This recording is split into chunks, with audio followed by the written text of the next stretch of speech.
want to do defensive drills. Two, we want to work on fast break. Third, to work on press break. We want to review some teaching moments. So, if Luca has the basketball and he comes back,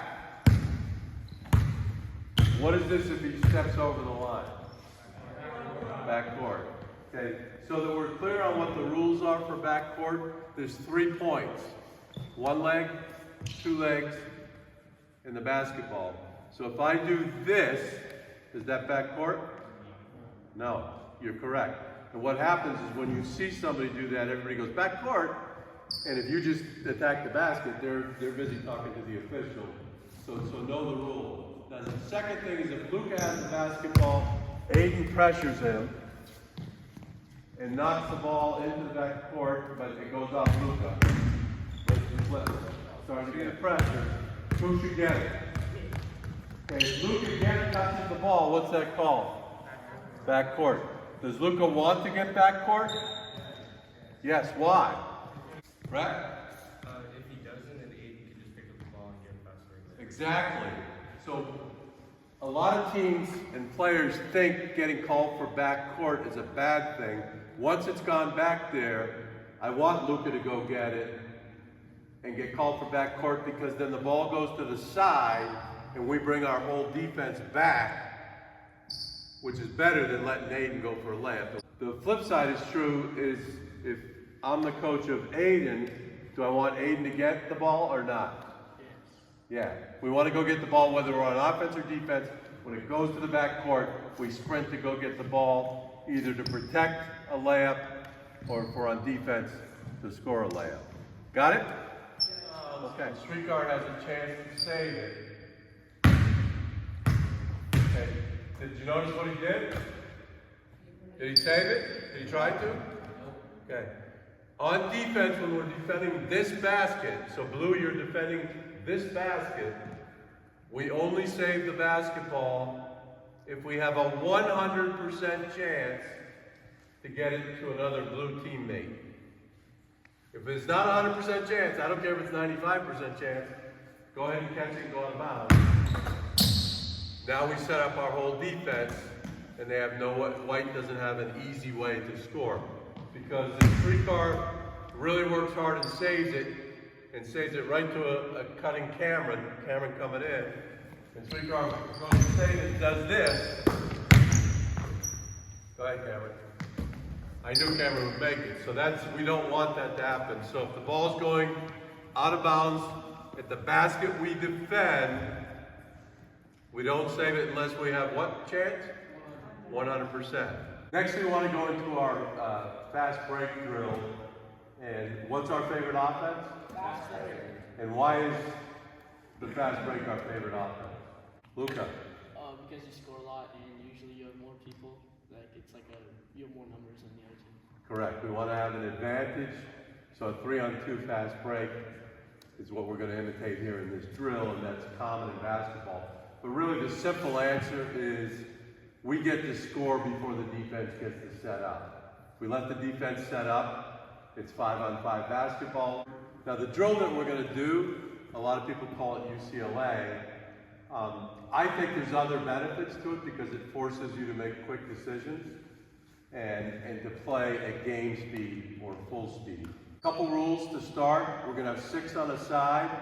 So for other coaches that don't get a full court like we have tonight, if the team on the other half court is willing to share the court, it's something you can do together. We've done it with the girls' teams.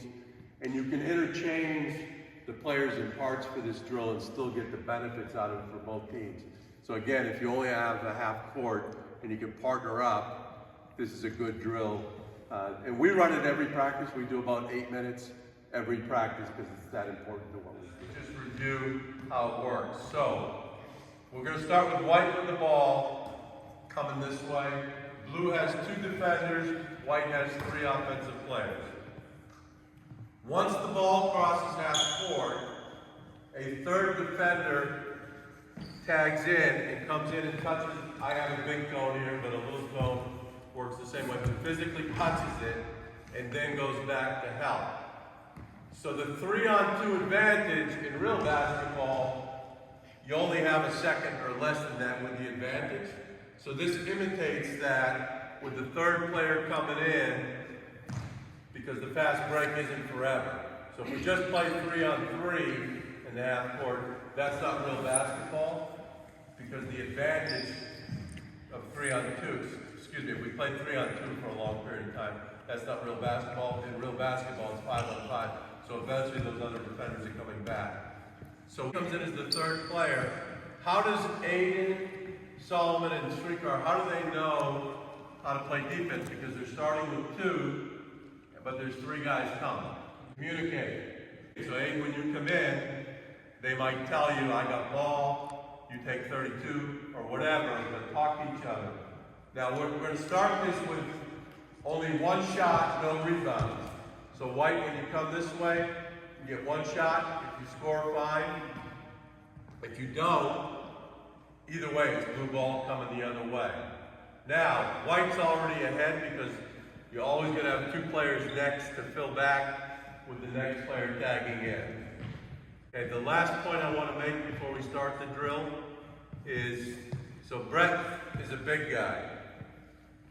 If we have a big, and big is really anytime you have an advantage, so it doesn't have to be as big as Brett. So if Brett comes down on the break and he's the first guy down the court, we want him to seal. Because when Brett comes in and seals in the paint against this defender, right now we occupy 1 defender and these 2 players have an advantage over just this 1 guy. So either Grayson's open, or Luca's open, or we can get the ball to Brett here, and Brett scores a high percentage of the time from here. He also gets fouled a high percentage of the time.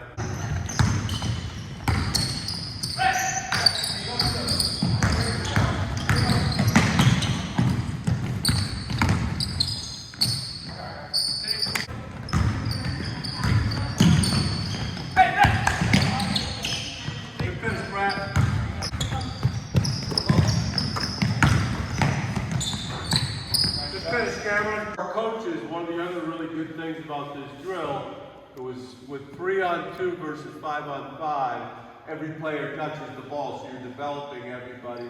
Sometimes you play 5-on-5, only 3 of the 5 or 4 of the 5 touch it. This is 3-on-2, everybody's touching the ball frequently and moving full speed. So the next phase of this is rebounds are in play, and the baseline out of bounds is in play, and the sidelines are in play, unless it's a turnover. But if it's off the rebound, loose ball, whatever, everything's in play. Good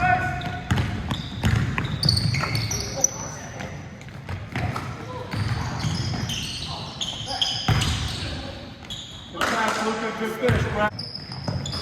30 seconds, 30 seconds.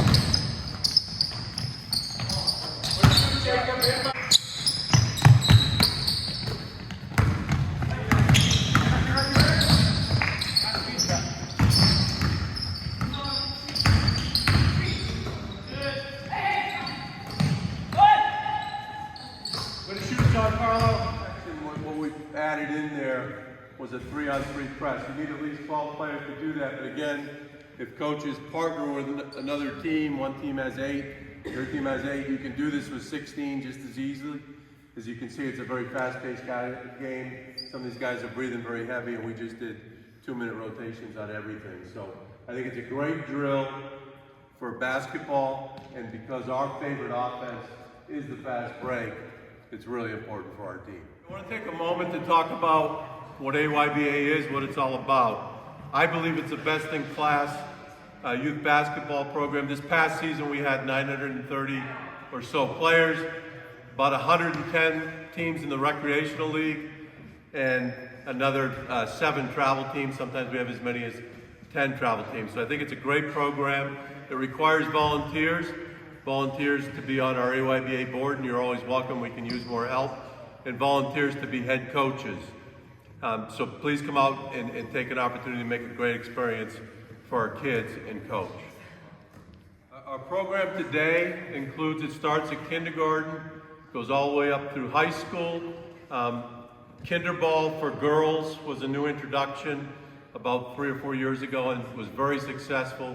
This past season we added Kinderball for boys, so really K all the way up through high school. Last thing I'd like to share with you is what AYBA does for the community. So you may or may not be aware, but the wood court that we're playing on here, right here at Lindero Canyon Middle School, was funded by AYBA. AYBA is a nonprofit organization, so any of the money that we have in terms of profit, we try to invest back into the community.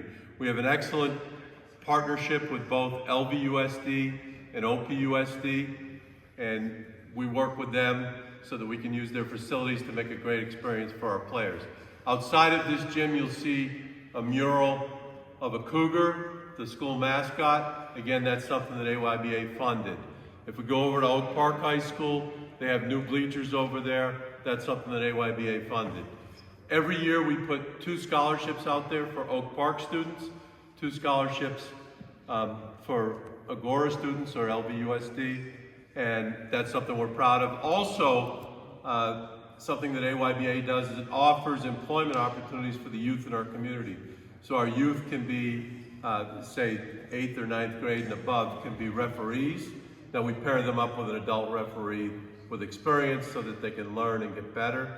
Or they could be scorekeepers, and those are both paid positions. So those are some of the things that AYBA brings to the community.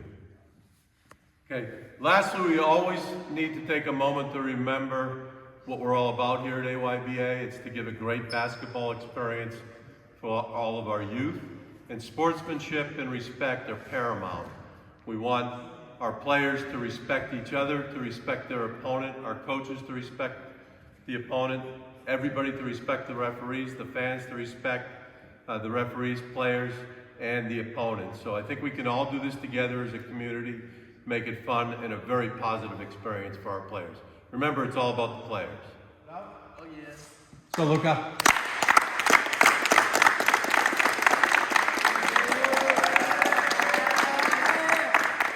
AYBA on 3. 1, 2, 3. AYBA! Good job, guys.